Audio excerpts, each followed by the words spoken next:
Hello, this is Wes Hickey, Chair of the Department of Educational Leadership at the University of Texas at Tyler, and in this Weekly 5 I want to talk about emotional intelligence.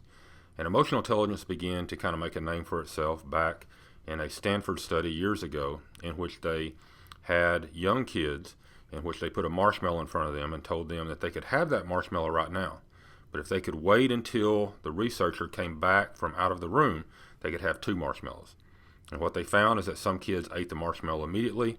Other kids waited for the two marshmallows, had enough patience, found ways to put off that immediate gratification, and they ultimately got two marshmallows. And when they did this study over a number of years, they found out those that were able to postpone that immediate desire to have the marshmallow did better in grades, oftentimes did better in a job later on, had more stable relationships, and had a number of very positive outcomes because of that ability to postpone the need to have that immediate gratification.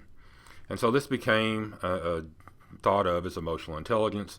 Daniel Goleman's the big name on providing insight into emotional intelligence. And they talk about the idea of that having self-awareness, being able to manage yourself well, having social awareness, knowing what's going on around you, knowing the feeling, the tone of the room, and being able to manage relationships in a very positive way.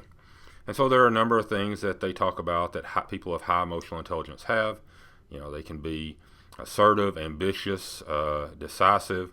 Also, they're very warm. They're sociable, can be charming, very patient and stoic whenever things are tough, and also can be very detailed and careful. And so they're high emotional intelligence areas, which oftentimes very much align with success in school.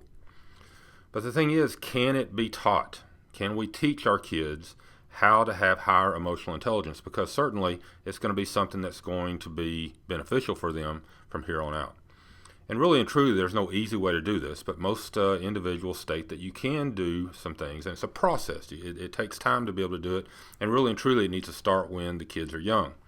And one of the things they do is they need to be able to reflect on one's emotions, have individuals kind of talk them through as to what they're actually feeling at different points, and frankly have strategies on how to improve upon that. Work on reading other people, have them look and see different situations and actually begin to discuss what the actual tone is within the group that they're in. And a big one right here, which I call, kind of academic endurance or anything, is persisting even when it's no longer fun. Having the insight to know that there is an end to what they're doing at some point. If they keep working harder, it can be beneficial overall. And then obviously interacting in appropriate ways at the appropriate moments, which is something that is important for all of us from here on out. As the studies went on, they found out in many ways that having high emotional intelligence can oftentimes be more important than having high traditional academic intelligence. And we know a lot of this at different points. We have kids that have struggled in school, but when they get out, they're very successful at what they do because they know how to work with people. And so we want to be able to teach that as they grow up in our schools. UT Tyler, let us know what we can do for you. And remember to inspire and educate, be architects of human potential.